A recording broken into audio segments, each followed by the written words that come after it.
Okay.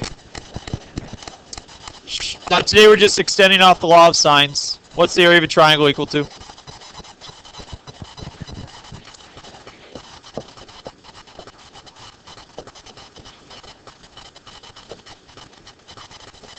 So area of a triangle is 1/2 base times height. Generally speaking, though, if you're given a triangle that looks like this, a non-right triangle, an oblique triangle, and you write A, B, and C, where this is side A, this is side B, this is side C, what's the only problem with trying to find the area of a triangle like that? Yeah, there's no right angle. So what are you going to do? Blow it up. No. No. If we need a right angle, let's just make one. Ah, what's up now? There you go. So we made a right angle. I'll call it H, YH. Alright, very good. So right now we have a formula for area. Then area is equal to 1/2 times, what's the base? B. What's the height? H. Now again, given a triangle, you might be given sides A, B, and C, the angles A, B, and C, but not very likely to be given side H. So what do? We got to find H. And I could, use our trigonometry to be able to write an expression for H. The question is, out of my 3 trig ratios, sine, cosine, and tangent, which one of the 3 have to do with this height right here? Focus on angle C.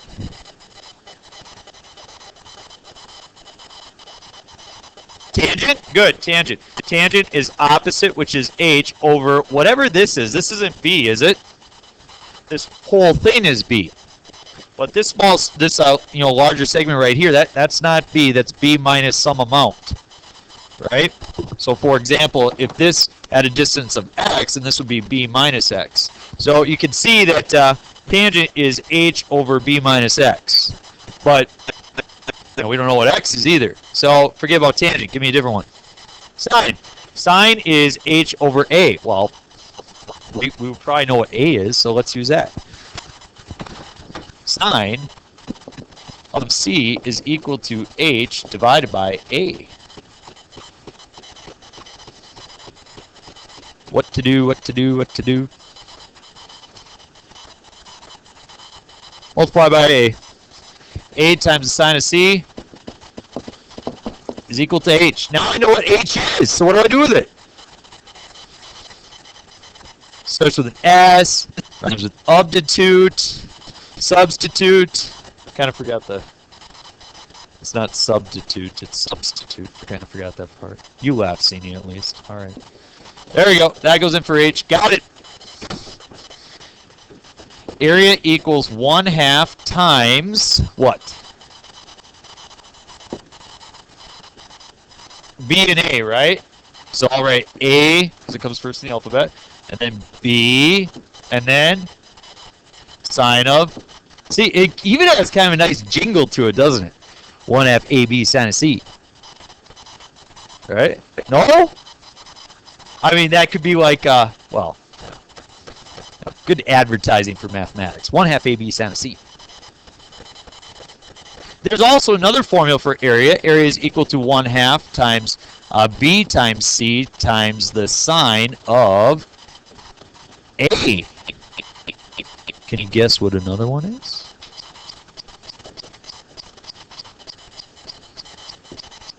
A times C times the sine of B. Very good, Sini. See him? Don't focus on the A and the B and the sine of the C and all that stuff. Focus on the principle and what's happening. Look at your notes. Do you see this piece right here? I got your formulas right at the bottom. That formula, do you think you have to memorize, or do you think you're going to have to look up the law of sines when you do it on your test? No, sine of A over A equals sine of B over B equals sine of C over C. You guys know that. Well, this one you can know too. And you remember it by principle. Look at what you're doing. The first one, angle C. What 2 sides make up angle C? A and B. So all you do is you take 1/2 times 2 sides times the sine of the included angle. So think of it that way. 1/2 times 2 sides times the sine of the included angle. That's it. So let's do a problem. Find the area of the triangles given the following information. I just draw my triangle, A, B, and C. A is 75 degrees. B is 12. C is 15. This is, who cares?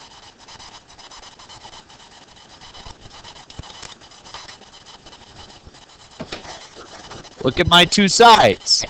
This one's 15. This one's 12. Do those make up the 75-degree angle? So therefore, all I do is the area is equal to 1/2 times the 15 times the 12 times the sine of that included angle.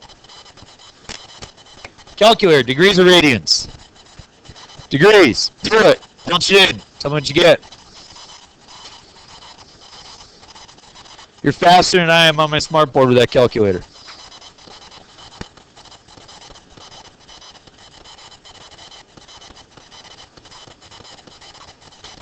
What you got? 86.93. And we don't know the units, we'll just say units squared. There you go. That's it. That's all there is to it. But here's the deal. If you weren't given the 15 there, if the 15 was over on that side, then you couldn't do it. You would have to use the law of sines first to figure something out.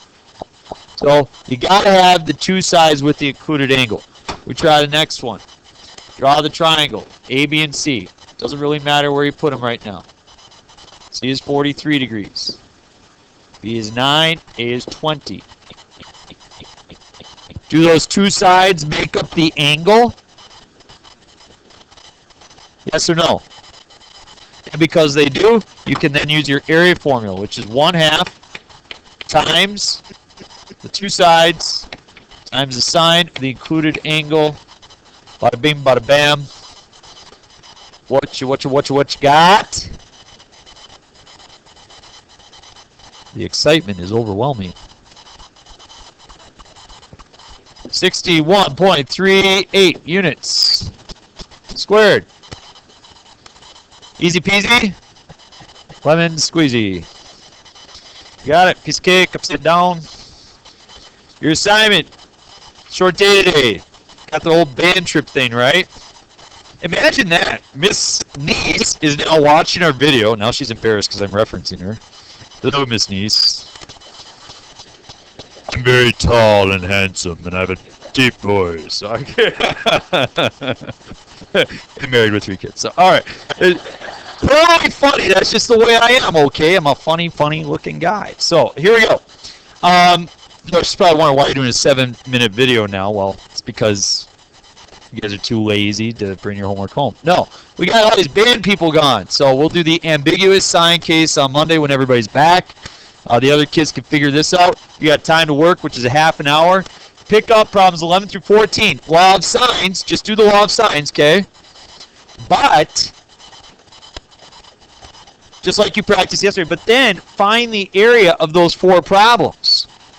So, for example, when you solve the triangles, if you get this, okay, let's say you got 60, you got 50, you got 70, right? And let's say this is 10, 9, and 8. So, let's say you solve the triangle, and you want to find the area, you can use those, right? But you could also use those. Or you could also use those, right? You got 3 options. You should come out with approximately the same area in both situations. Question. Solve the whole triangle at the end. So you're practicing what we did yesterday with the law of sines, which is the most important thing you learned in the past 2 days, and then you're just extending with the area. I don't know why. A lot of textbooks, they put the law of sines with the area piece. Your book put it with last unit stuff, and I don't know why. I don't like the order. So Dr. Stewart, if you wrote the textbook, it's very good. I don't like that. There you go. That's it.